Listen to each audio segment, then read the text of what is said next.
There it is. What does this say to you all? Because we are taken like y'all want us.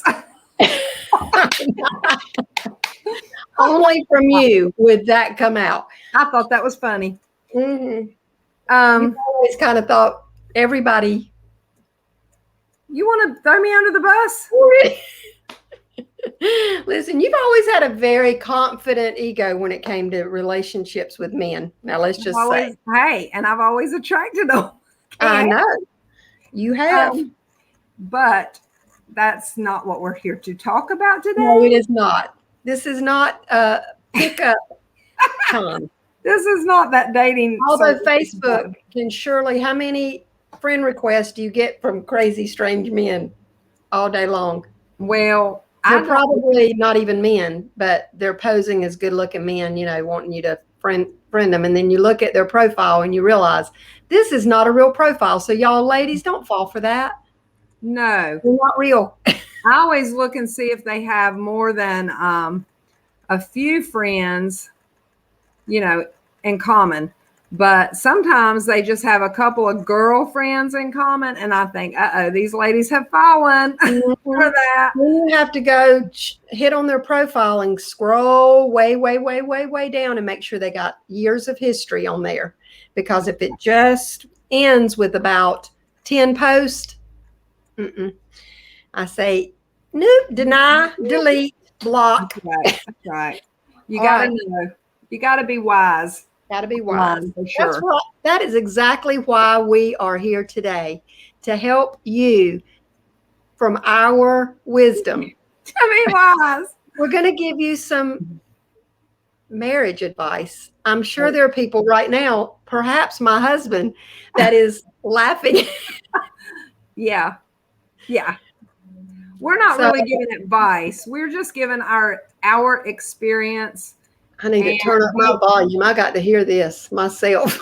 And we're not really giving advice. We're just giving our experience, and we might give a little advice. Just helpful hints. Just a little helpful hints. Because we are not experts by any means. But, well, I'm not. You might be. No, I'm not. I don't claim to be a marriage expert. But I will tell you, being married means that and if you're married long term, it means you've overcome many, many, many obstacles, because there are always obstacles. And the longer you're married, the more of them there will be. And if you're married long term, it usually tells you that you have the ability to hang in there. Now, I have tenacity, I'll have to say. Yeah. That's the word. Hanging in there is tenacity. Yeah. So where do we want to start, Miss Dana? Well, first of all, let's just say, and I know you've said this on previous videos, but that we are both on our second marriage, and not as of recent. We've both been in a second marriage for many years. October will be 29 for me. And this past June was 14 on my second marriage for me. But I was married 20 years the first time. Yeah, I was only married 5 the first time. But then I was single for 7. And I was single for about 4. Although I wasn't single, because John and I dated for 5 before we got married. I was single for 2. Yeah. Dating him for 5. Nobody ever thought we'd get married, because he had never been married and he didn't have any children. And I came with all this baggage, my 2 little beautiful children. They are precious. Well, that wasn't my baggage. It was who I was married to before. Yeah. That was my baggage at the time. And so, and all that I'd been through, because I was a little bit, my computer wants to update, so it's going to keep flashing a thing. Well, I can't see it. Only you can see it. Anyway, it's distracting to me. You know, it's my, so there, I don't even know what I was saying. Well, the baggage, and you had all that going into the second marriage. And I will say this, and it made me think of you and John, your current husband. My only real husband. Let me I know. But the one you're married to right now, the two of you did go to counseling beforehand to kind of get some of that. Yeah. And I think that's always a wise idea. But you got to know, you got to pick the right counselor, obviously. We were in our 30s. And so most people in their 30s, you wouldn't really, I mean, you expect young people to go for marriage counseling, Mm-hmm. you know, because they're like, they don't have a clue what they're getting into, right? But we were in our 30s. We were both, you know, fairly established and settled and all that. And then you think of marriage counseling of being like, yeah, you sit down with the pastor that's going to marry you and, you know, you kind of go over a few things, but it's not any in-depth therapy. Yeah. We went through some pretty in-depth therapy.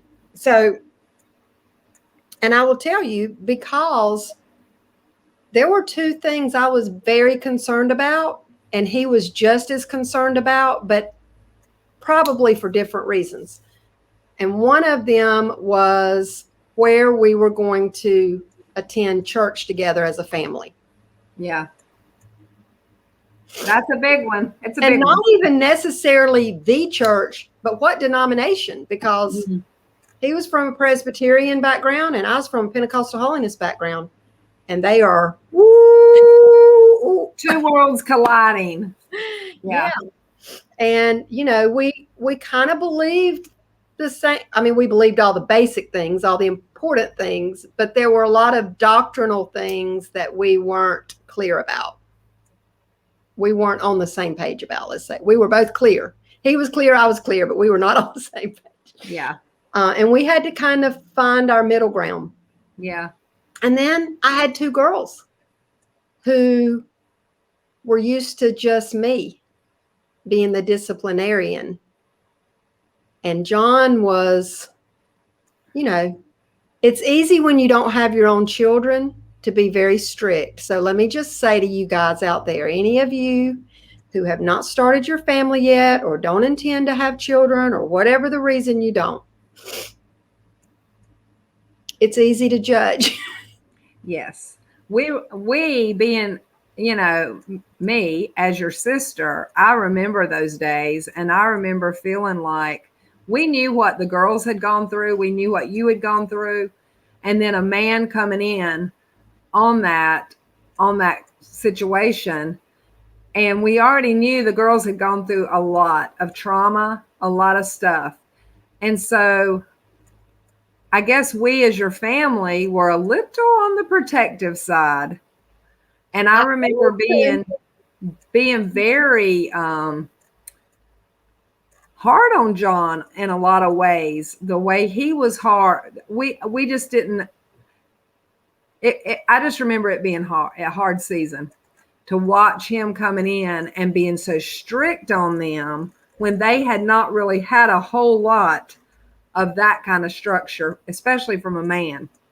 So we should have said this is family advice. Yeah, because it's really not. Even if you don't have a husband and you're a mom with kids, right? This is going to be some good stuff to listen to, because I can remember, you know, Angel, my oldest, she and I were very, very, well, I was very close to both girls, still am, but she really saw the most stuff because she was older. Amber was just a baby when I finally had to flee. Yeah. But Angel saw stuff, and she had lots of questions, and she wanted to talk about things. And John felt like I was telling her too much, or like I was talking to her like she was an adult. Right. And like I was trying to too much be her friend. Yeah. And I didn't feel I was at all. I felt like I was just being honest with her and answering questions as she was ready for them. But he just had a whole and I always called it an old school mentality. I'm glad he did, because he really did help me see things. I remember he said, you can't see the forest for looking at the trees. In the trees. Well, forest for the trees. I was going to say this, Dana. Let me just interject this because I think just the two different, even parenting styles. You had been single for a while with those girls. And so it does become more like they're your friends, even though they were tiny, they were little at the time. It is more like that when it's just a mama with her little cubs, so to speak. But then, so the family dynamic is different and all that had to change. You talked about this in our last video about crying on your wedding day and how the girls were all saying, or say all of them, two of them were saying, don't do it, because they knew things were about to change, and you did too. And it had to change. And it wasn't a bad thing. It wasn't a bad change. It was actually a good change. But the transition of that is hard. Yeah, Any transition is difficult. I was just going to say that anytime we transition, even think about just changing gears in a car. There's friction, and it's difficult. Stopping this way and turning to go a different way. It's resistance. Yeah. So we had resistance on both sides, and the girls, especially I'll have to say Amber, used it to her advantage. And it ended up many times John and I were being played against each other by them. And of course, he didn't see that when I was talking privately with them that I had his back and that I was supporting him and taking up for him. Yeah. It's a lot. It's a lot. And then when I was talking to him, I was kind of advocating for them. Yeah. And they didn't see that. Yeah. And so I felt like I was just torn in the middle all the time. And so, and it hurt me. It hurt my feelings, and it hurt it was frustrating. Yeah. Because neither party really appreciated what I was doing.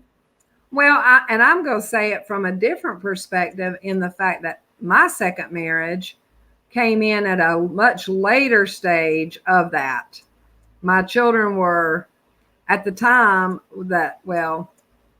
my daughter was just graduating from high school and my son had just moved out of the house. So it was a totally different dynamic, but it was still tough. And Lindsay and I, my daughter, because we had been together, just me and her for a while, that made, and she was older, so it really made it more that way. So Ron, my husband, didn't come in to discipline my children or change, do anything like that, like John had to do with yours. My unruly children.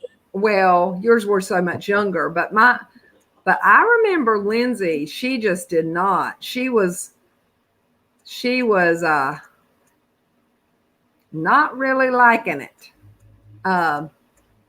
Well, it's that baby mentality too. Lindsay was the baby, Amber was the baby. Yeah. But anyway, it all turned out good. But let's, we want to switch gears a little bit here because we just want to talk about, even though that's good, because there's a lot of single mamas out there that are thinking about marrying somebody or whatever. And it is definitely a transition, and it's okay to have those gears grinding a little bit in that transition. Well, before you go to that next segment, I know when you and I were talking earlier, you said that you wanted to mention a TV show we watch. Oh, I did. I said I didn't know if I wanted. I know, and I'm just going to go ahead and preface this. I think we ought to, because there are a couple of good points before we move to the next segment, I think. Okay. We, and not just me and Diane, but others in our family, I'll just say, we kind of have gotten hooked on this TV show, Married at First Sight, on Lifetime. And don't get it confused with some of those other ones that are nasty. So just saying. All right.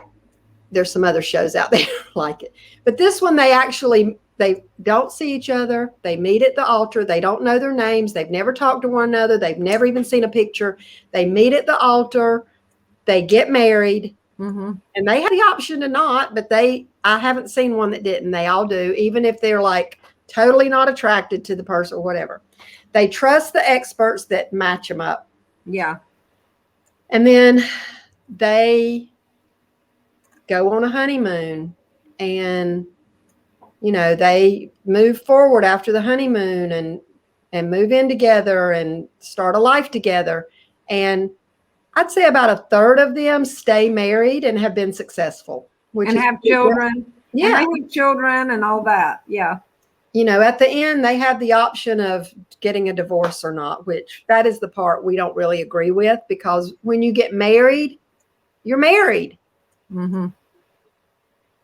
It's a commitment. And that sounds kind of Hippocratic coming from us, because we're both divorced, but it wasn't our choice.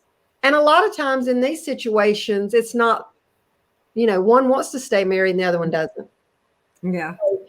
And that's just life, I guess. But anyway, I know that we really don't agree with that whole philosophy of try it out. If you don't like it, you can get divorced. But, you know, unfortunately, that's how many people get married today anyway.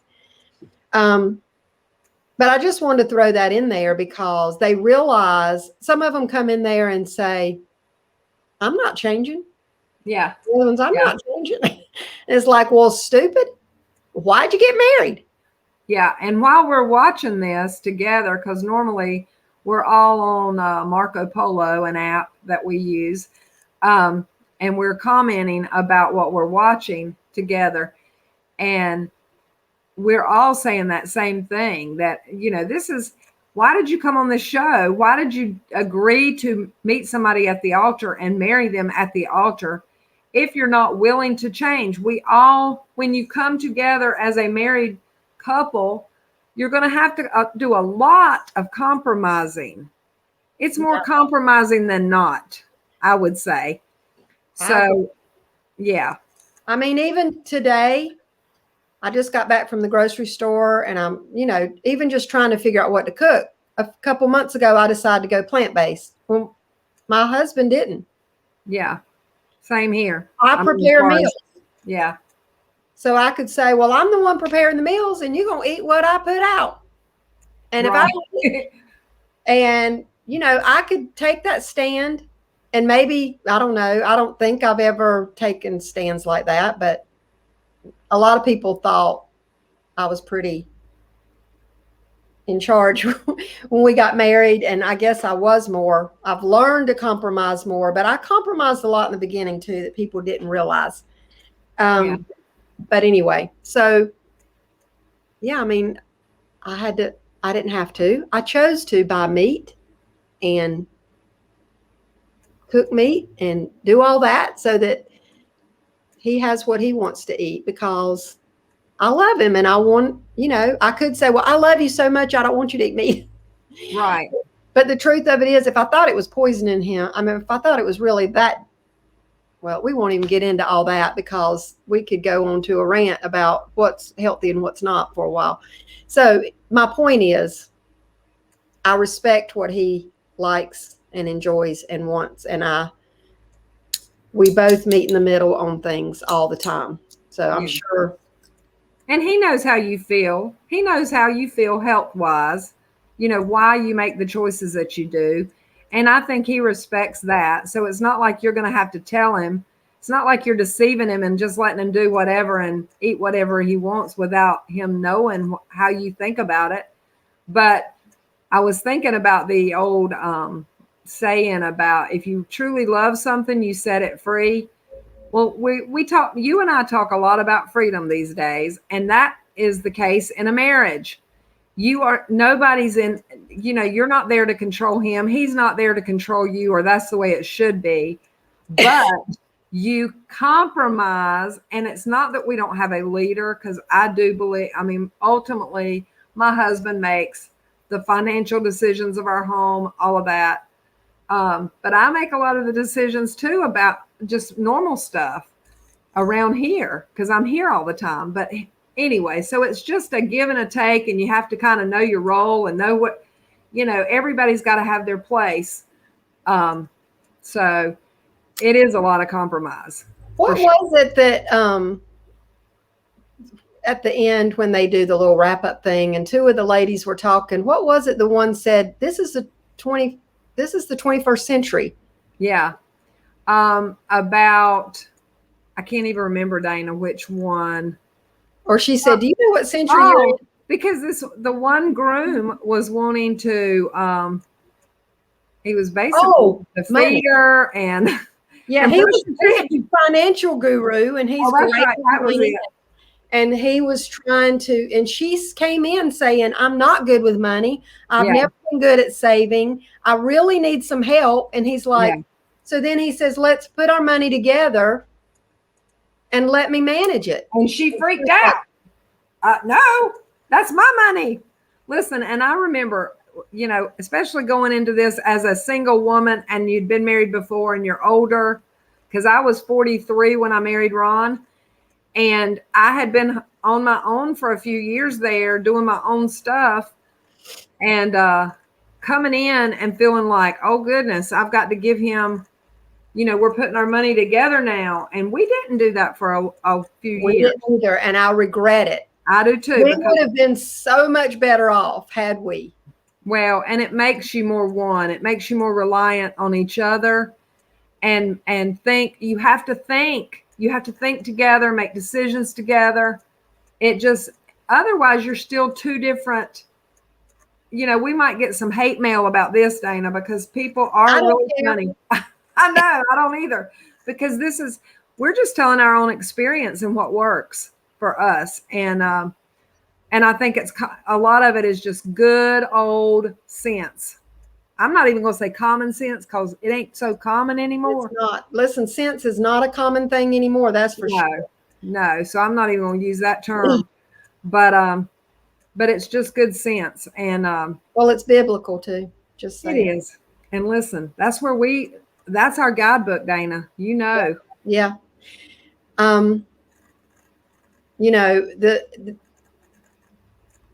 Anyway, there was a joke about, who wears the pants in the family here. And John would say, well, I still get mail that says, Mr. Dana McNeill. Yeah. And I said, we all know, I don't care what anybody thinks. We all know who is truly in charge here. And, that's debatable sometimes because like I said, I'm tenacious. You have to be to stay married, right? And if I really believe in something, or I really, really feel strongly that we need to really consider this or that, or I push, and he doesn't. He'll give in. Sometimes he will not. But we went to a marriage retreat one time. Is it Gary Chapman that wrote all the books about personality? No, it's Gary Smalley. It's Gary Smalley and Gary Chapman. They wrote one together, I think. And aren't they the ones that wrote 5 Love Languages? I don't know. There were a whole bunch of books back in that day that those two wrote that I read. But we went to a marriage retreat in Winston-Salem at this church, and a whole bunch from our church went. And John, we got there a little bit late. Our whole group did. So we ended up sitting on the front row, which I was there. Dana, was I not with you? I don't know. Maybe we were, me and my first husband. Well, it didn't help you, but it helped us. We were there. Anyway, go ahead. Well, I don't know if you remember this or not, but he was really promoting the children's book that he had written. And we have that book, and it was referring to the 4 personalities as animals: a golden retriever, right, a lion, an otter, a beaver. Yes. All right. So he was saying, and as he was talking, I guess he was paying attention to us on the front row because we were kind of nodding our head or whatever. And he was making eye contact with us. And he said, so how many of you in here, and he was talking about the lion being so dominant and boisterous and strong-willed, and then the golden retriever being just loyal and, just being there, laying on the porch, wanting to serve his master. And then the beaver just being steady at it, conformist and check all the boxes, do all the tasks. And then the otter being kind of the life of the party, fun, loving. Yeah. And so he was asking, where are my lions in here? And of course, and then he asked, so where are my golden retrievers? And we all looked at John. John's like, and so he looked down at us, and it was so awkward, but it was funny because he said, do you ever have trouble communicating? We were both like, yeah, I think. And so he said, you are going to have to grab her by the mane, make eye contact. Yeah. Make sure she's looking at you. Make sure she responds to you. And, he didn't give me any advice. He was giving the advice to John on how to handle me. Yeah. That was some good advice.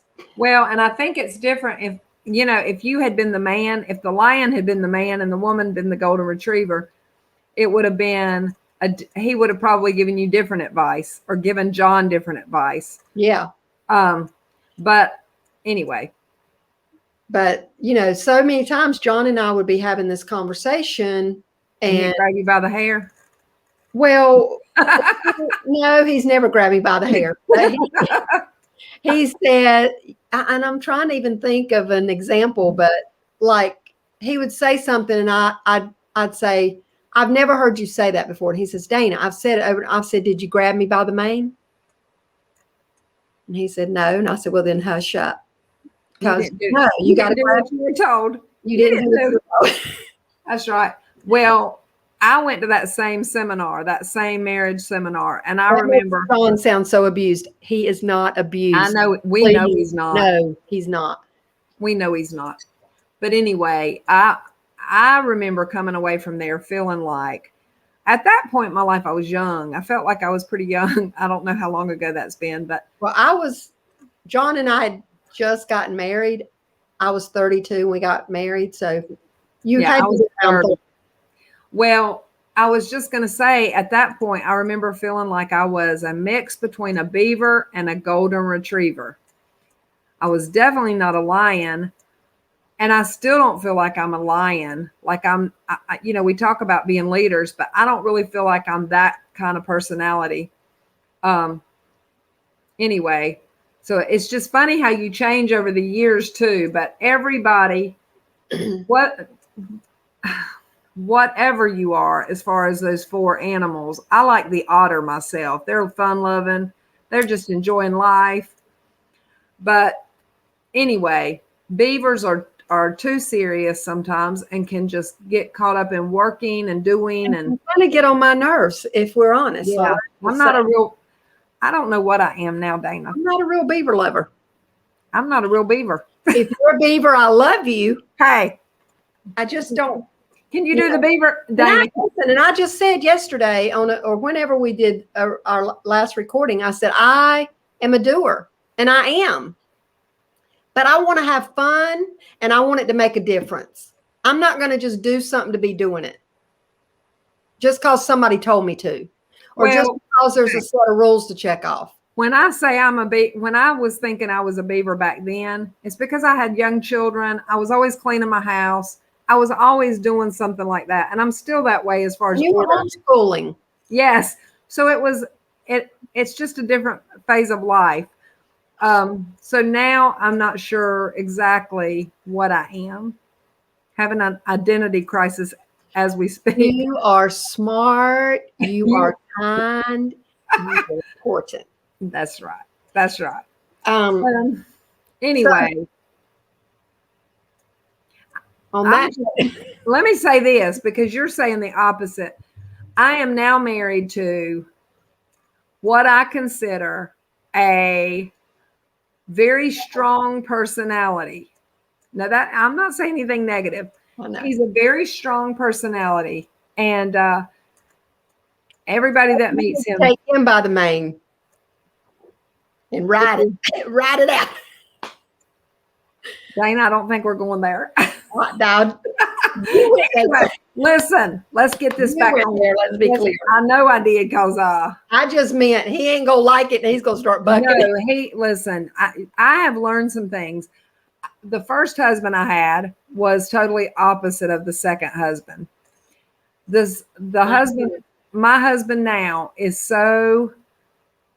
he's very good with he's good with a lot of things actually, but he's good at being a manager. I think that's a good title for Ron. He's a good manager. And he's good at letting me be whatever I feel like God is calling me to be. So in that regard, I've got it pretty good. I would say you do. So, but he is a strong personality. And so I've learned, whereas my first husband, I might backtalk him a lot, which that sounds like I'm a kid, but I may come against whatever he's saying, or I did. It's not that I did.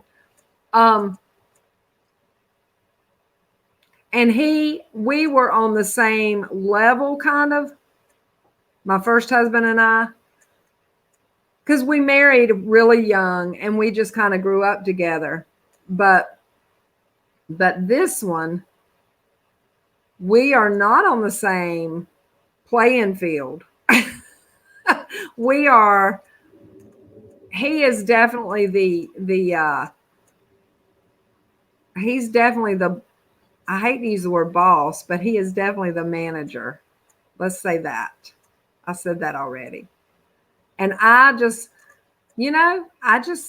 learned to deal with him differently than I did my first husband. It's not that I go along with everything he says, because I don't, but I do it in a whole different way. And that may come with maturity too. It does. Yeah. Communication is a learned skill. And I tell Duncan, my son, first of all, let's just be clear. Men are not always the best communicators. Women aren't either, but we just communicate very differently. Women will just blurt it all out because we just want to be heard, and we just want everybody to understand where we're coming from, and men will keep it all in and try to figure things out, and and a lot of times they get it wrong. And I'm just saying, we like to throw it on out there and get it all sorted out. Well, I know with my husband, I don't know, I don't speak for all men, but I know with Ron, I have to tell him one thing, and he can work on that one thing. And that's not to say anything belittling him at all. That's just I think the way they're made up. And so I may say like 5 things that I'm aggravated with, or that I'm wanting done around the house. Well, he hears that as, and he also hears it as, Diane wants all this done right now. Right. And I'm just kind of unloading like kind of a list of things that I want to see happen. Dreams and goals and visions. Right. But I had to really just stop and say, okay, this week I want the bushes trimmed. Let's get out there and trim the bushes. What? I'm just saying, if I said that to John, he'd say, you do. No, I mean, listen, and I'm getting out there with him. Usually I get out in the yard. We do. But I mean, I will say, honey, I want the bushes. I'd like the bushes trimmed this week. That doesn't really stress him out if I say this week sometime, but if I say like just little stuff, if I say, we really need to paint. We need to paint the inside of our house.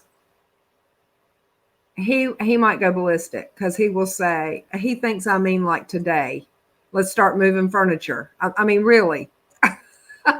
That's the way he thinks about it. And I'm just sort of projecting things I want to see happen. So I've had to but on the other hand, let me say this. Ron, I've learned listen up. I have learned about Ron that a lot of times, because I kind of hear him say the same thing. Like if he's telling me, you know, he'd like to buy a truck and he'd like to buy this and he'd like to do this and da da da da da. And I'm thinking, hang on, we don't need that. We don't need that. Well, he's just dreaming. And so I've learned to just let him talk because I know he's not going to go out tomorrow and do that. We've been talking about putting a pool in for I don't know how long. And I've just kind of come to the conclusion, okay, he's always wanted a pool. He's told me that forever. And I just come to the conclusion thinking, instead of thinking a pool is so much work, and I'm not sure we're really up for that. We're getting older and we don't need all that upkeep. And they're expensive. I think you do need it. Well, we also need a beach house. We might be getting that next year. Anyway, listen, but he said and the bulldozer is going to be in your backyard. He said he also wants a beach condo too. But so I've just allowed him to just kind of say those things and not stress out over it. That he's just thinking out loud, just like I do. And so I think we just have to figure out each other's personality. Just takes a lot of patience. Yeah. And if we'll just stop and bridle our tongue a minute. Yeah. And listen more than we speak. That's what the Bible says. Yeah. Usually things end up better. I'll tell you a phrase that I learned many years ago that has helped me with my children and my spouse. What's that? And that is there any reason why we can't do da da da da da? Well, is I there any reason why the trash can't be taken to the curb in the morning? Is there any reason why we can't look at adding a patio? Is there any reason why we can't sit down and look at our finances together again? Those kind of things. But if I say we need to look at that drives John crazy because he already has a checklist. He's not only a golden retriever, he's a little bit of a beaver. So he has that checklist. And so when I say something like that, that's just added something to his checklist. And he's thinking, woman? No. Now, see, you're saying that about your kids in a way, the way that John receives it. I'm not sure that would work with Ron because he wants to be the manager. So I'm telling you, I have to his mother gave me some good advice one time. She said, you got to come in the back door. Oh. She said a woman friends are best. Do what? Backdoor friends are best. Well, she said, you've got to come in the back door with husbands. You've got to if you want something done, you got to kind of go around the back. Now, y'all can figure that out. I don't know that I know exactly how to put that into place. I think you're good at that. You're good at that with him. Well, I feel like, every husband is going to be different. We're not going to generalize, whatever the word is. I can't say it. I had to teach Dianne how to talk. Listen, let's just say the word, Dana. The one word. Warm. When I was a kid, like 7 years old, I could not say the word warm. So Dana taught me. I was how old, Dianne? No, look at me. Don't listen to her. Look at me. She said, say, now she's 2 years older than me. So if I was 7, she was 9. Yeah. But anyway, she said, Dianne, instead of trying to say warm like worm, because that's what I was saying, she said, you say whoa and then worm. So I learned to speak like crazy. Worm. It is so warm outside. So warm. Anyway, it's a Southern thing, I guess. But anyway, I don't know where we were going with that. Well, you were talking about Ron's mother, your mother-in-law, who's deceased now. I also have had a wonderful mother-in-law who is deceased. Yeah. And she gave me some really good advice one time. And I am getting better with every year in doing this, but it has taken me a while. But she says, John, and they always called him Mac has to feel needed. I understand that. And if he doesn't feel needed, and I've always been so independent, like I don't need nothing. Nobody. But that's not true, but that's how I come across sometimes. And I may come across the opposite. I may come across a little needy sometimes. Like, I can't do this, honey. I need you to open this. I need you to open that. I need you to, which is sometimes the case. And anyway, and he likes that. Do you remember that show where, and they did this with celebrities a lot. I don't know if they really did it with anybody else, but they would swap houses. What was the name of that? It was called Wife Swap.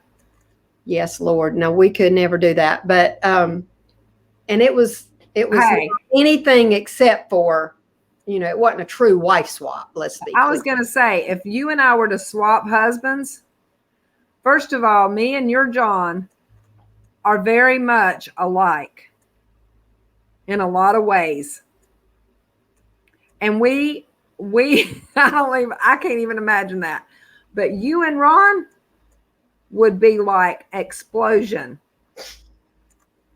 So this is why opposites attract.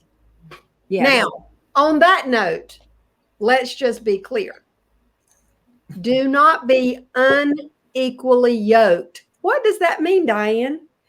Well, unequally yoked, I mean, spiritually speaking, you need to have, first of all, when you're getting married to somebody,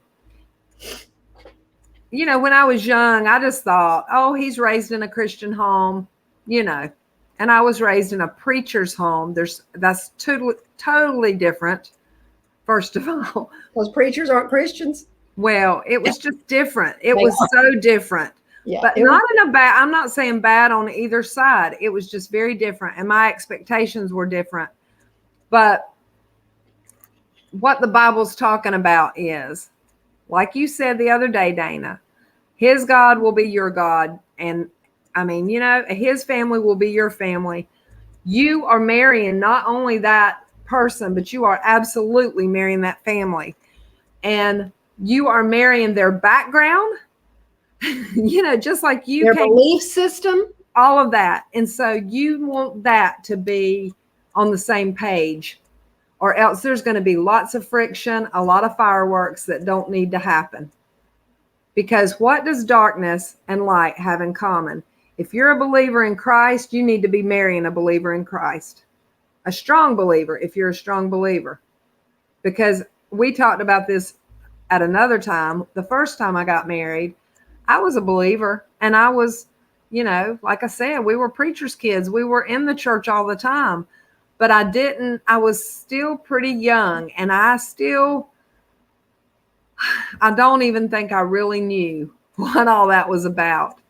And so I married a boy, because we were young, but I married a boy that, we got along fine. We had fun together. We laughed. We had the same kind of sense of humor, and we enjoyed each other. But then once I started having children, my whole focus changed. And I started thinking, I want my children to be raised like my mom and dad raised me.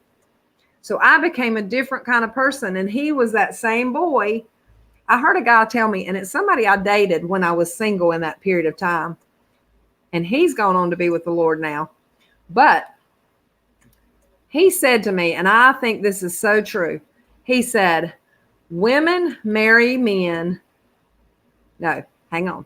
Men marry women thinking they're going to stay the same. Men marry women. I already said that. Men marry women thinking they're going to stay the same. Thinking the woman's going to stay the same. Huh? Thinking the woman's going to stay the same. Right. And women marry men thinking they're going to change. That does not happen. Right. The woman does not stay the same, and the man does not change. So that's why. you really do need to wait a little while till you get old enough to realize who you really are. And anyway, and then men stay the same. You're not going to change a man. A woman is not going to change somebody. So I met John. I was divorced at 25. I met John when I was 27. And I said, and I knew I was going to marry him. yeah. I knew I was going to marry him before he ever met me, honestly. But I mean, I saw him and I knew that's my husband. And, but anyway, I made the statement then that I'm just now really ready to be married at 27. And I had 2 children who were, one was in preschool, one was in elementary school. I think 27 is probably a pretty good age. At least it would have been for me. And I would have had 2 children by that point too. I had 2 children by the time I was 27. But anyway, well, I'm not even going to say that. Well, we've been going a little bit longer today because of the topic, because we got much to say on this one, it sounds like. But we probably need to kind of. You are the timekeeper. That is the beaver coming. Well, I'm a beaver. I don't want to bore anybody. I want people to stick with us to the end. So I think that's where I am. I'm thinking of the person watching this. Well, there you go. So bye-bye, beaver.